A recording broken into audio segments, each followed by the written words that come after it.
श्री नागेश्वर ज्योतिर्लिंग। दोस्तों, आप सभी से निवेदन है, कृपया कहानी को लाइक सब्सक्राइब करने की कृपा करें। धन्यवाद। प्रणाम। सत श्री अकाल। आज की कहानी है श्री नागेश्वर ज्योतिर्लिंग। दारुका नाम की एक प्रसिद्ध राक्षसी थी जो पार्वती जी से वरदान प्राप्त कर अहंकार में चूर रहती थी। उसका पति दारुक महान बलशाली राक्षस था। उसने बहुत से राक्षसों को अपने साथ लेकर समाज में आतंक फैलाना शुरू कर दिया था।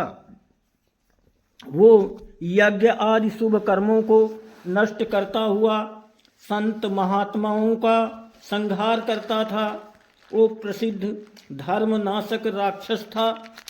पश्चिम समुद्र के किनारे सभी प्रकार की संपदाओं से भरपूर 16 योजन विस्तार पर उसका एक वन था जिसमें वो निवास करता था।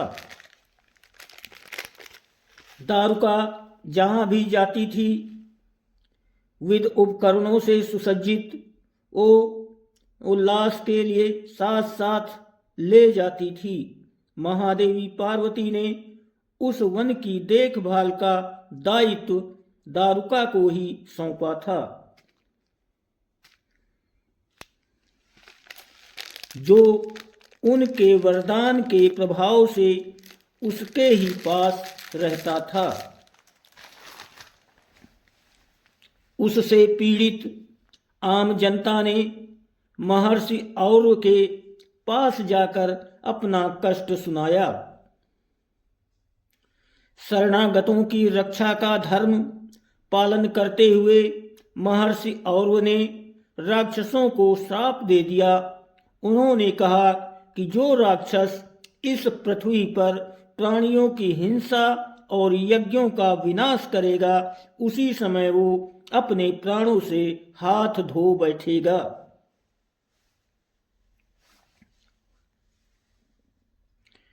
महर्षि और द्वारा दिए गए शाप की सूचना जब देवताओं को मालूम हुई तब उन्होंने दुराचारी राक्षसों पर चढ़ाई कर दी।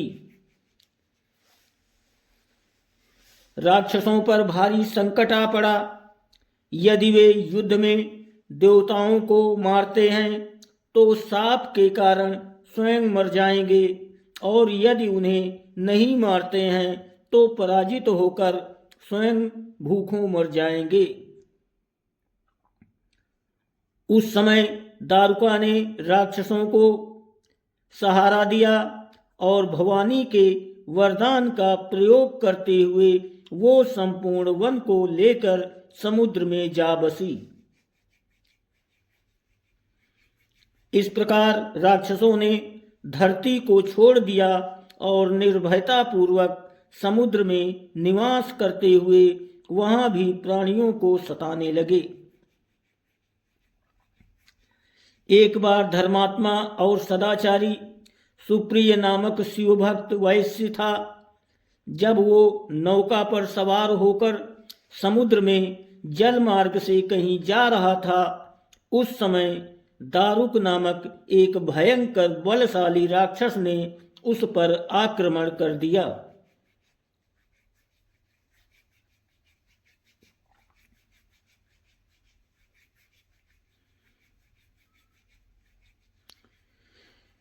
राक्षस दारुक ने सभी लोगों सहित सुप्रिय का अपहरण कर लिया और अपनी पुरी में ले जाकर उसे बंदी बना लिया।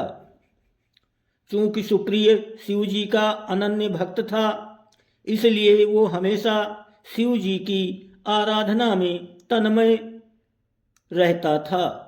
कारागार में भी उनकी आराधना बंद नहीं हुई और उन्होंने अपने अन्य साथियों को भी शिवजी की आराधना के प्रति जागरूक कर दिया।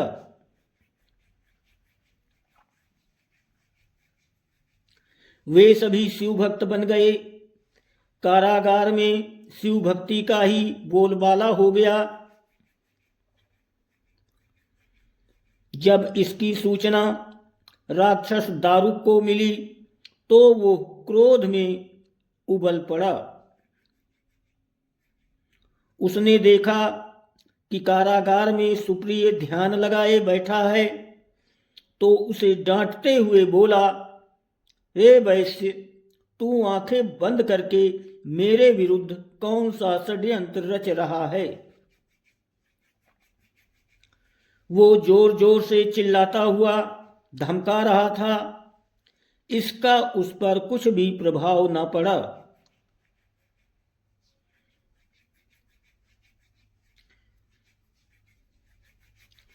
घमंडी राक्षस दारुक ने अपने अनुचरों को आदेश दिया कि इस शिव भक्त को मार डालो। अपनी हत्या के भय से भी सुप्रिय डरे नहीं और वो भयहारी संकट मोचक भगवान शिव को पुकारने में ही लगे रहे। हे देव, आप ही हमारे सर्वस्व हैं, आप ही मेरे जीवन और प्राण हैं। इस प्रकार सुप्रिय वैश्य की प्रार्थना को सुनकर भगवान शिव एक बिल से प्रकट हो गए। उनके साथ ही 4 दरवाजों का एक सुंदर मंदिर प्रकट हुआ। उस मंदिर के मध्य भाग में गर्भगृह में एक दिव्य ज्योतिर्लिंग प्रकाशित हो रहा था तथा शिव परिवार के सभी सदस्य भी उसके साथ विद्यमान थे।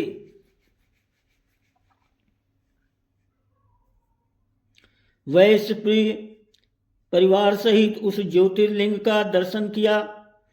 सुप्री के पूजन से प्रसन्न भगवान शिव ने स्वयं पाशुपतास्त्र लेकर प्रमुख राक्षसों को, उनके अनुचरों को तथा उनके सारे संसाधनों को, अस्त्र शस्त्र को नष्ट कर दिया।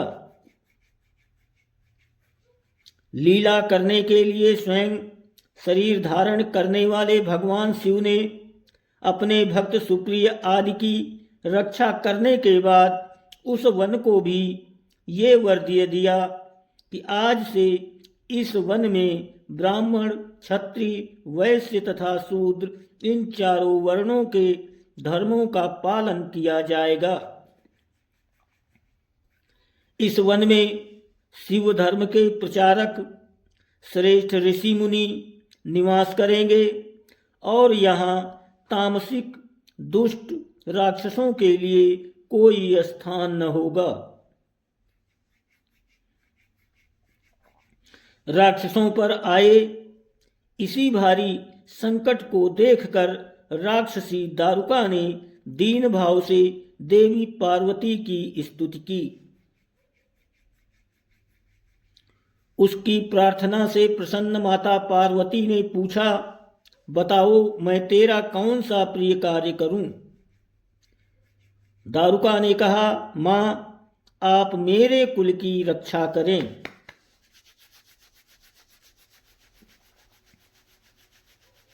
पार्वती जी ने उसके कुल की रक्षा का आश्वासन देते हुए भगवान शिव से कहा, हे नाथ, आपकी कही हुई बात इस युग के अंत में सत्य होगी। तब तक ये तामसिक सृष्टि भी चलती रहे, ऐसा मेरा विचार है। माता पार्वती शिव से आग्रह करती हुई बोली कि मैं भी आपके आश्रय में रहने वाली हूँ, आपकी ही हूँ, इसलिए मेरे द्वारा दिए गए वचन को भी आप प्रमाणित करें। ये राक्षसी दारुका राक्षसियों में बलिष्ठ मेरी ही शक्ति तथा देवी है, इसलिए ये राक्षसों के राज्य का शासन करेगी। ये राक्षसों की पत्नियां अपने राक्षस पुत्रों को पैदा करेंगी जो मिलजुल कर इस वन में निवास करेंगे, ऐसा मेरा विचार है।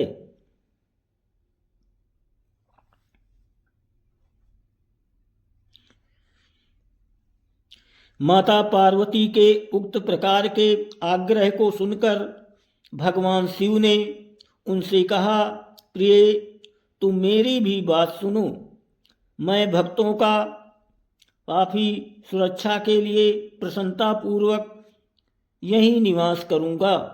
जो मनुष्य वर्णाश्रम धर्म का पालन करते हुए श्रद्धा भक्तिपूर्वक मेरा दर्शन करेगा वो चक्रवर्ती राजा बनेगा।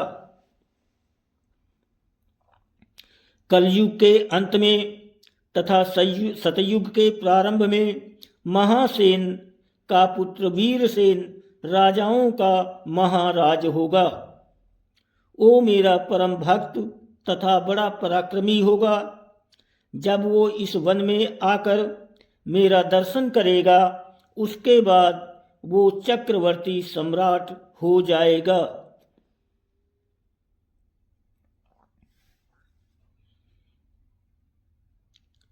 तत्पश्चात बड़ी बड़ी लीलाएं करने वाले शिव दंपति ने आपस में हास्य विलास की बातें की और वहीं पर स्थित हो गए। इस प्रकार शिव भक्तों के प्रिय ज्योतिर्लिंग स्वरूप भगवान शिव नागेश्वर कहलाए और पार्वती देवी भी नागेश्वरी के नाम से विख्यात हुई।